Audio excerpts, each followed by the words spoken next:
Am I live? I have no clue. If you found me, bless you. Bless your heart. I literally just downloaded brand new software like 7 minutes ago, and I'm just praying that it works. I'm living on a prayer right now. I am going to click over and see. Oh my gosh, it says I'm live. Oh, so exciting. Okay, so I'm just going to trust the process and trust that this is being recorded.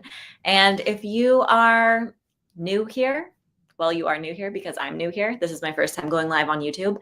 Welcome. Welcome to the pilot episode of What on Earth with Stephanie Campos, where we are going to talk about crazy things that are going on here on Earth and beyond in the cosmos. What is going on in the astrology for this week? There is so much to cover. So let me open my notes. Yes, I am going to be looking at notes. I'm getting the hang of this. Okay, this is all just practice the first time around. I have absolutely no clue if anyone is here. I don't know if anyone is commenting. I don't know how to keep track of that. But hey, that's okay. We're learning together. So I think the format for this show is going to be, we're going to start out with the astrology of the week. I'm going to get into some important news stories that I want to elevate. And then I'm going to tell you like a fun story from my life. So just a little bit more background of like, where did What on Earth with Stephanie Campos come from? I have been trying to do these daily horoscope videos on Instagram and TikTok, which it feels like a millennium. I have been posting day in, day out, and then I would like be on a roll for a couple of weeks, a month, and then I would just disappear and I would just never show up on the internet again. And if I found out it's like nearly impossible for me to be consistent making those daily horoscope videos, trying to write all of my columns, and I am also full-time caring for my 14-month-old daughter. So this is going to be my next opportunity to test this out. I want to see, can I commit to weekly episodes where I kind of merge everything that's important to me. I love astrology. I'm passionate about it. I'm incredibly passionate about what is unfolding in the world, and more on that later. And also just want to share some of my life. I feel like Instagram is just kind of creepy lately. And I don't know, I go on there and it just doesn't have that same feeling that I once felt. So sharing personally on there, it just feels strange and a little off for me. So I wanted to have this more intimate space, and I'm going to release these episodes on my podcast, and yeah, we'll go from there. And let's get started with the astrology of the week. So we are going to cover Tuesday, June 17th through Monday, June 23rd, because today has come and gone. And today's astrology, I just want to say, was pretty horrific. So if you had a difficult morning, and also if you hear a tiny little human, that's my baby at the door. I'm trying to keep her off the internet, but you might hear some little cute noises in the background.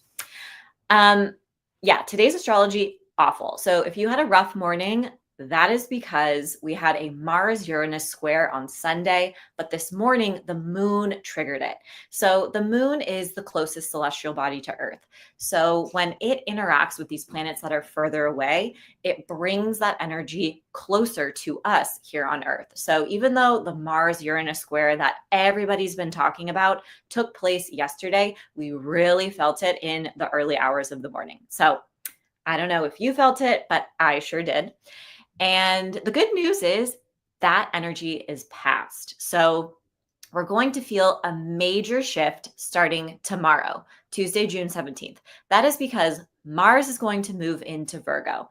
Now, for the past, I don't know, I want to say a decade, but it's probably been 6 months, Mars has been in either Cancer or Leo since September of last year. So it has been either going direct or retrograde, because we had this lengthy retrograde. And so that means Mars, the planet of action, tension, challenges, and severing, has been moving through the Leo and the Cancer portions of your birth chart, kind of wrecking a little bit of havoc, bringing more intensity, and bringing your attention to the topics that those houses rule in your birth chart.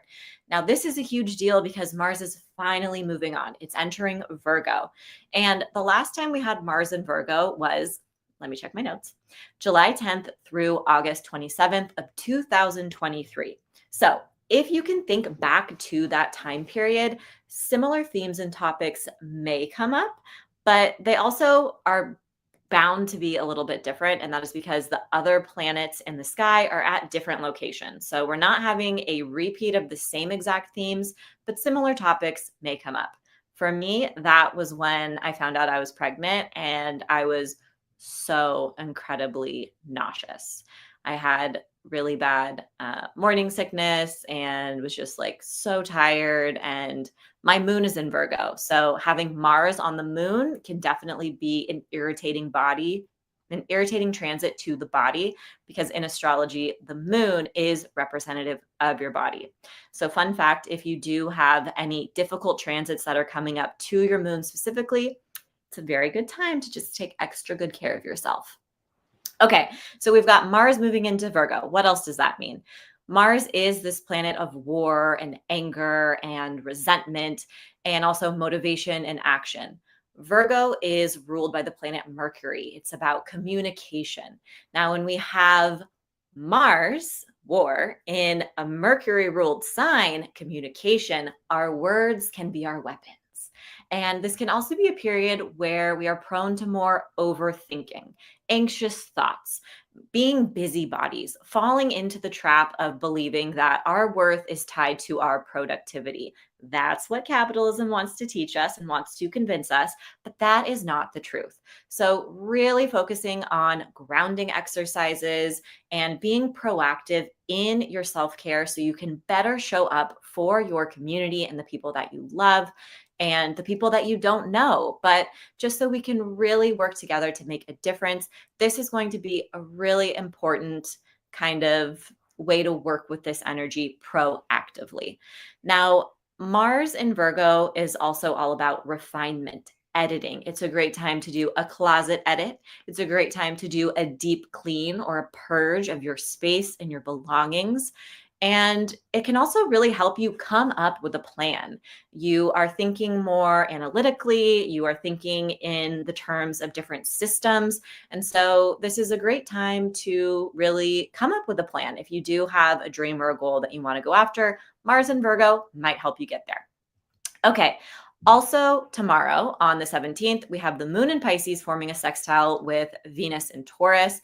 And then around 5 p.m. later in the day, we have the moon in Pisces forming a trine with Mercury in Cancer. So that means all day the moon is moving between Venus and Mercury. And this creates the atmosphere for wonderful interactions with other people, for feeling supported, for learning lucky news, and for really just if there's something that you want to get off your mind and you want to share with other people, if you want to apply for a job, if you want to raise awareness for mutual aid or some important news that you think deserves to be elevated, this can be a great time to gain attention. If you have a mailing list newsletter that you want to send out during this window, 8 a.m. to 5 p.m., these are all Pacific Standard Time. That is a great time to do so. And in general, you might just feel like things are going in a certain flow and like you're making progress. So this can also bring some productive energy to the day. All right, next up, Wednesday, June 18th, we have two BFDs. We have the last quarter moon in Pisces. That's taking place around noon, and it is taking place at 27 degrees. So if you have any planets or placements around 27 degrees, especially of the mutable signs, that is going to be Virgo, Pisces, Sagittarius, and Gemini. You're going to feel the effects of the last quarter moon the most intensely. Now, what are last quarter moons? Last quarter moons are the final part of the moon phase, and it is a period of pruning and surrender and release and pivoting. You're kind of figuring out what's not working, and you're ready to move in a new direction or let go of what's not working so you can create space to find something or someone that's more aligned. Now, in particular, this last quarter moon is going to bring you back to the full moon in Sagittarius that took place on June 11th. And so, whatever was building and culminating around this time, there is going to be a thread between the topics. So, you can think back to that time period, and that's what your last quarter moon story will most likely be about. Now, also on the same day, Jupiter in Cancer is forming a square with Neptune in Aries. This is taking place at 2 degrees. So if you have any planets or placements around 2 degrees of Aries, Cancer, Libra, or Capricorn, you're going to feel the effects of this the most intensely. Now, this is a BFD because, yes, it affects us on a personal level, but this is more of a generational collective transit.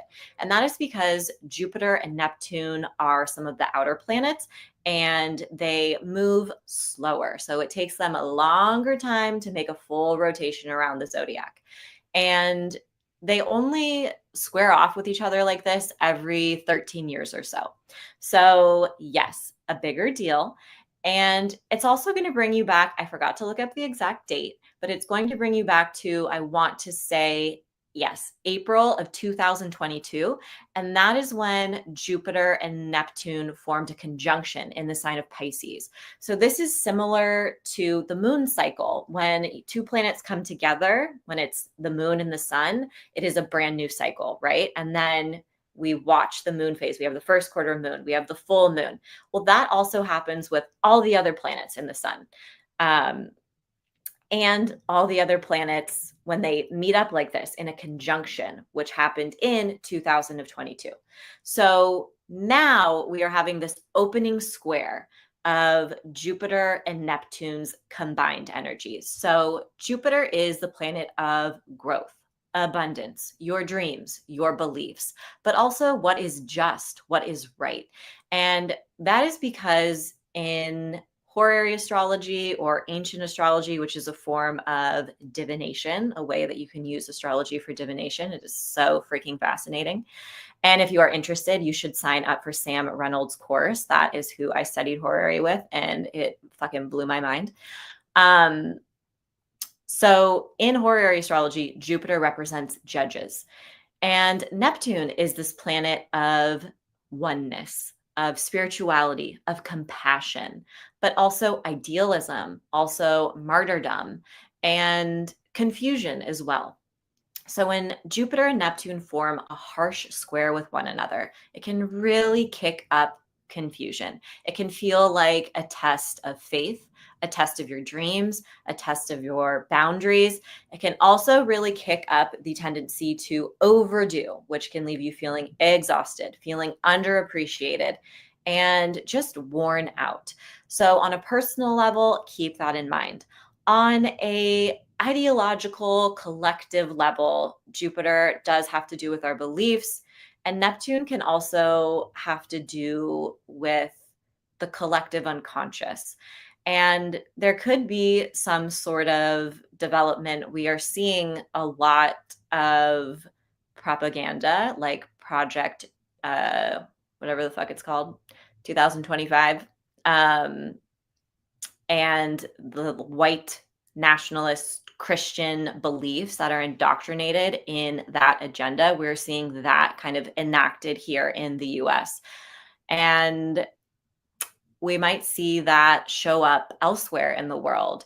We are also seeing a genocide in Palestine and people fighting over land, and Israel enacting this genocide and thinking that and believing, right, because of their beliefs, that they are deserving of this land and they deserve to ethnically cleanse the Palestinian people. So there could be some sort of major development on a collective scale, a global scale, and it's going to bring some sort of shift.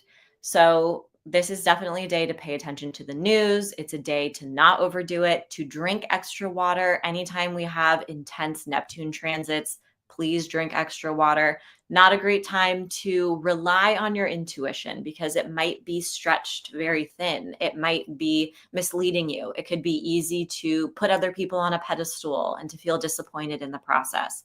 So just really playing around with your imagination, allowing yourself to be curious about whatever feelings emerge. You might be feeling a little bit more sensitive. You might want to check out, but staying present with your feelings and investigating them a little bit can really benefit you in the long run.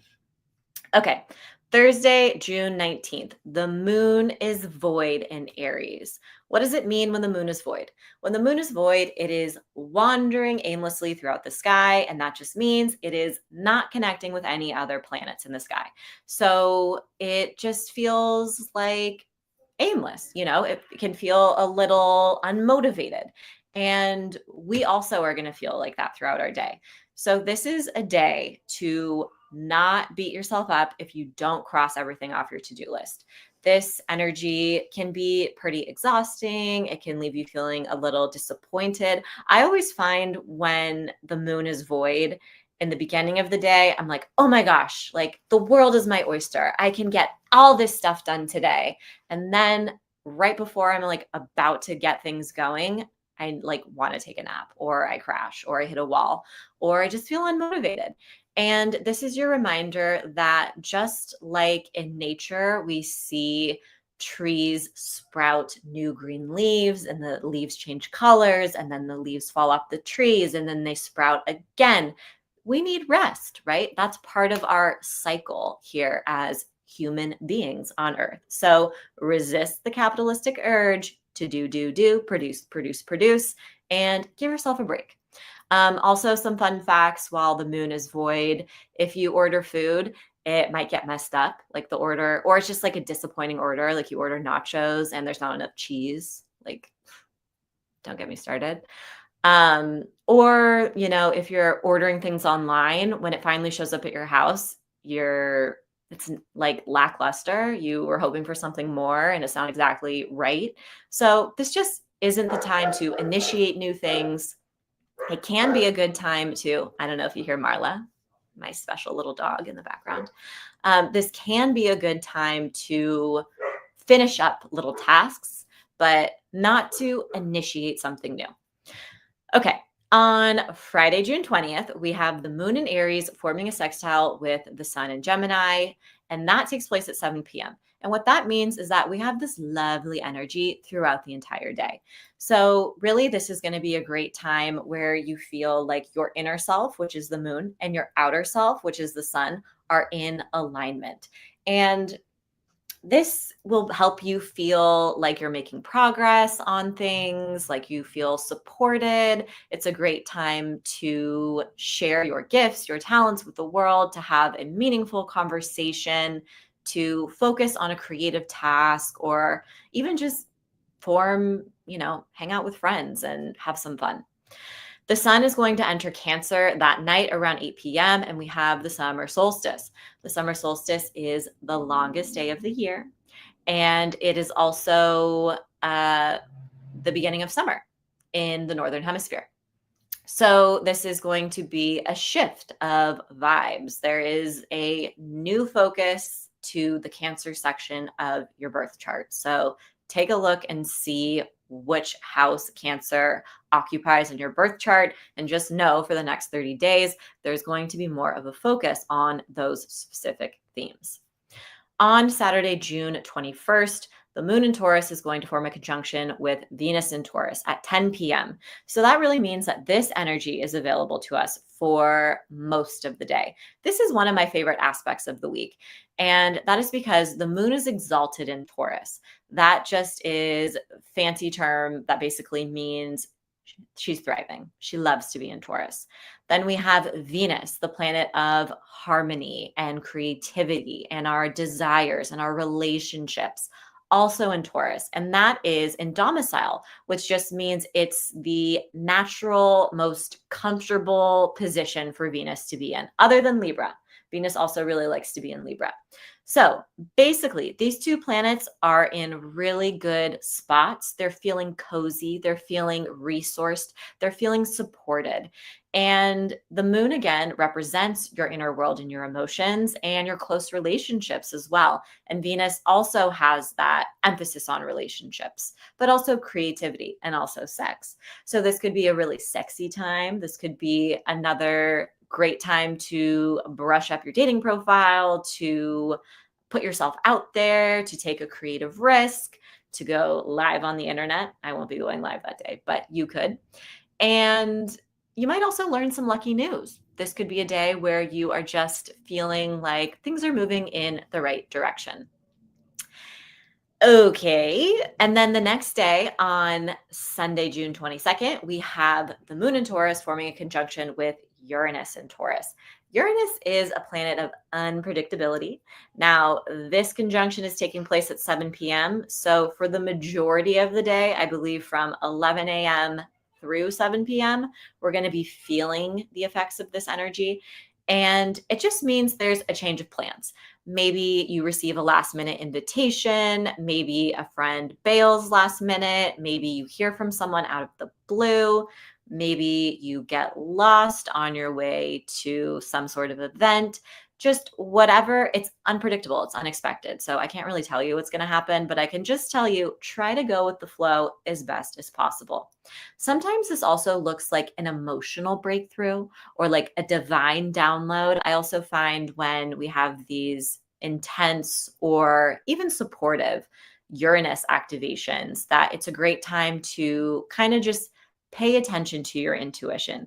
You don't have to necessarily take it as truth right away, but sometimes it can just feel like a flash of like insightful information or guidance from above.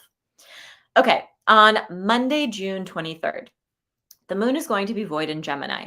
So we've already covered what that means. Don't push yourself, take it easy, and like you might be slower to respond, especially because the moon is in Gemini. So you might be slower to respond to emails, text messages. That's okay. Give yourself a break. But the other biggie that's going to take place, the sun in Cancer is going to form a square with Neptune in Aries. Now, this is taking place at 1:30 a.m., but we'll be feeling the energy for most of the day. It's happening at 2 degrees. So if you have planets or placements in the cardinal signs, Aries, Cancer, Libra, or Capricorn, around 2 degrees, this one's for you. And it's going to bring us back to June 18th because that is when Jupiter met with Neptune in this exact configuration. So now we have the sun tracing over the same spot in the sky, and the sun is the illuminator. So whatever events, situations, thoughts captured your attention around June 18th, this is going to be like a new layer of information that is being revealed to you. And so there's going to be some sort of thread that is connected from Wednesday until Monday, June 23rd. Now, in general, when the sun squares Neptune, this can be an energy that makes you a little sleepier. Sometimes it can kick up your anxieties. It can be easier to give in to projections, to assume someone else's intentions. There can be miscommunication and misunderstanding, but it can also prompt you to act on your beliefs and also to take creative and inspired action as well. Sometimes this can heighten your intuition, but other times it can kind of kick up confusion. So you are going to know, are you feeling grounded? Are you feeling safe in your body? If so, and then if you also feel like you have a divine ping or download, then yes, listen to your intuition. If you are anxious, if your mind is going a mile a minute, if you keep replaying a conversation that you want to have with someone over and over in your head, maybe don't listen to your intuition. It's probably not actually your intuition. It might just be fear. So anyways, that is one way to kind of discern, is this actually an intuitive download? Really working with grounding exercises this day. Anytime Neptune is involved, drink water. I want you peeing every 5 minutes, okay? If Neptune is involved, you need to drink extra water. And grounding exercises. So literally touching grass, letting the sun hit the top of your head, soaking it up, tapping on your body using some sort of somatic practice can all be really healing and helpful around this time. Okay, so that is an overview of this coming week's astrology.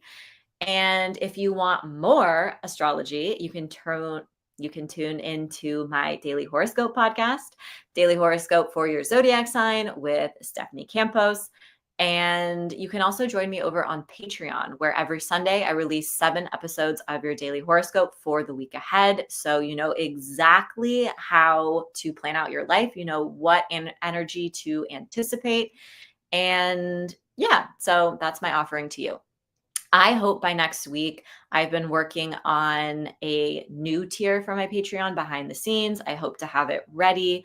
But my goal is that it will include a weekly psychic reading and also a monthly limpia, which will be a group energy clearing and healing. And I'm pretty sure it's going to be for $9 a month.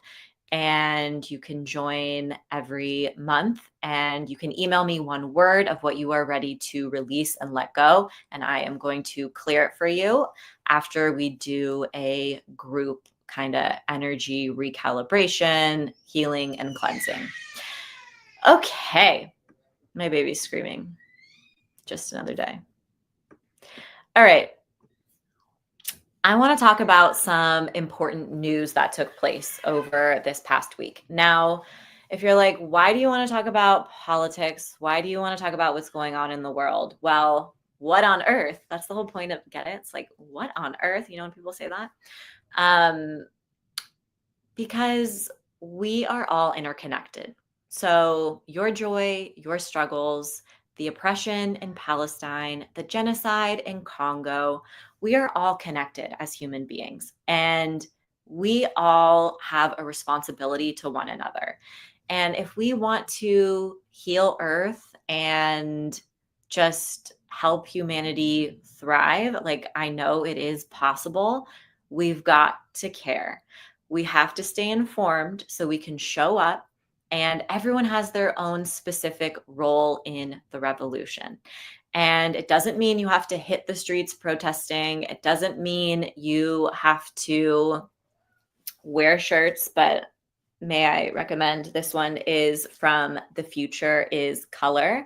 They have amazing shirts, and I love this one. But you can do lots of things. You can donate your time to a community soup kitchen. You can donate to your local library. You can volunteer or amplify mutual aid projects. There's just lots of ways to get involved. You can create art. So don't lose hope. And that is really why politics and what's going on in the world matters to me. I have a very hard time understanding people who can separate spirituality from the ongoing suffering in the world. Because to be spiritual, to me, is to care about everyone. Everyone is going through something in the world, and we don't know it. And I just fundamentally believe we need to lead with kindness, and we need to care for one another. And this world, I know there's a world that exists, a version that already exists in the future where we are all free. We just have to dismantle these oppressive systems first. Okay, so let's talk about some news. I want to talk about some news that stood out to me over this past week, just in case you haven't heard of it. And moving forward, I also want to start highlighting like donations, mutual aid, organizations you can give back to, and kind of have call to action so that you're not only hearing this news, but then you can feel like you can do something about it. Okay, so on June 12th, the IOF, they bombed Gaza's last remaining fiber optic cable. There was a 3-day blackout. And this is according to my news source was the Middle East Eye.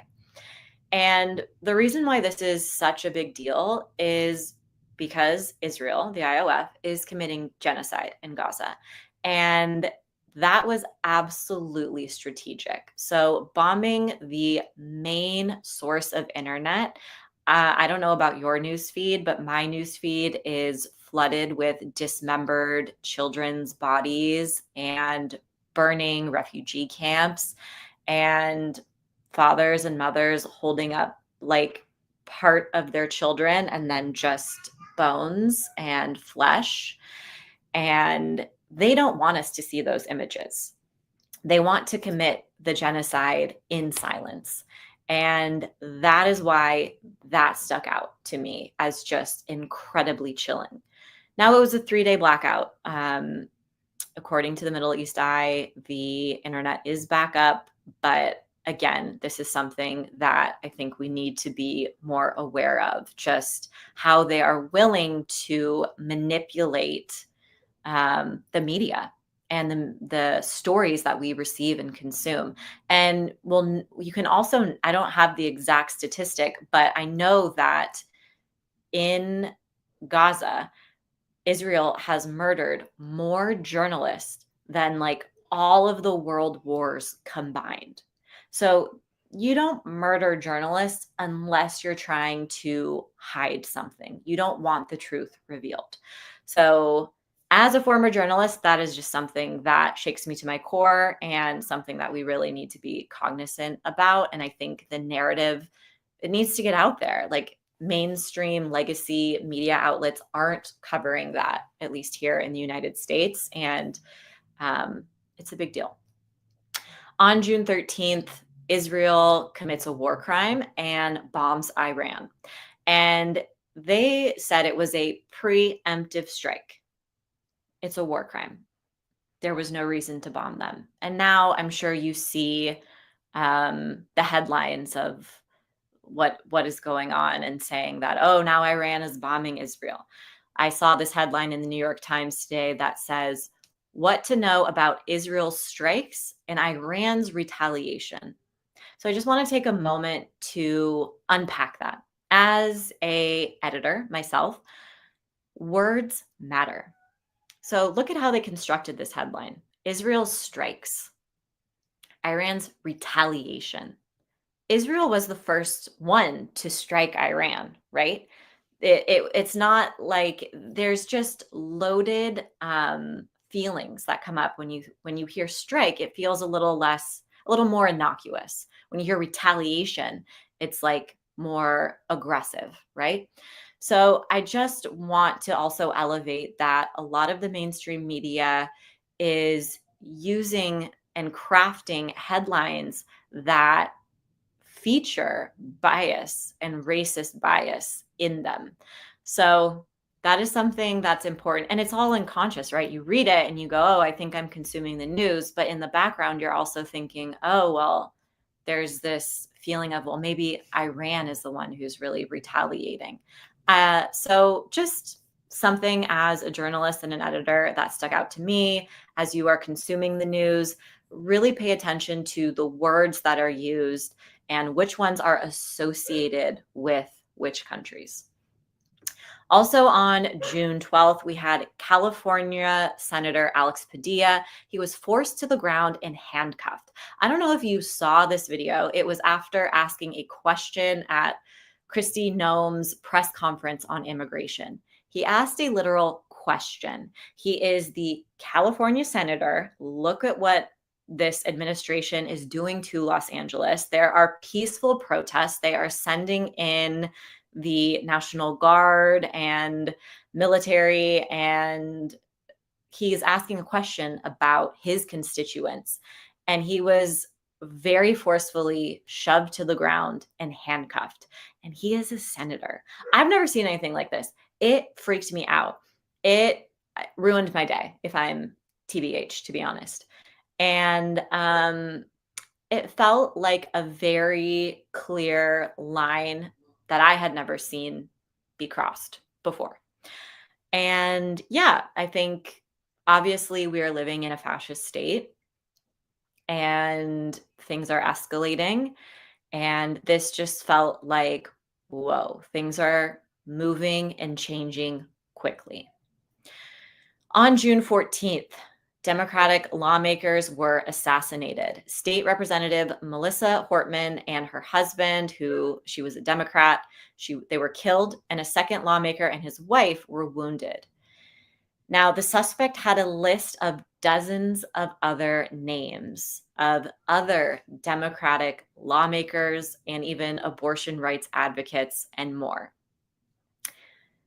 Okay, I'm going to try to be careful. I don't want to fearmonger, but that should be very concerning. That feels a little Civil War-ish, right? Like, this is a very, very big deal. There was someone who had a hit list of Democratic people, and he assassinated 2 of them. To my knowledge, the last time I checked, Trump hadn't even reached out to Tim Walz, who is like, what is he? The governor? I should know that. Let me Google it. He's an American politician. He's the governor. I got it right. Okay. Yeah. So I don't know. It seems like it deserves a call. All I'm going to say. And definitely concerning. All right. June 16th, Trump directs ICE to increase deportations in Democratic-run cities. Now, ICE is still arresting and kidnapping innocent people all over the country, including citizens, including a pregnant citizen last week. And this is horrific. This is chilling. It's heartbreaking. It's disgusting. And it's inhumane. It's a stain on history. And it sickens me. Yeah, it's plain and simple. I just think also that the fact that Trump is now increasing this presence of ICE in Democratic cities, that also feels Civil War-ish and like something we might want to pay attention to. So yeah, a heavy news week. No real easy way around that. But I would just like this week to encourage everyone to download the 5 Calls app. It is this app that has changed my life and made it super easy for me to contact my representatives. If you are new to activism or political work or anything like that, and you don't really know where to start or how to get involved, using the 5 Calls app is an amazing place to start.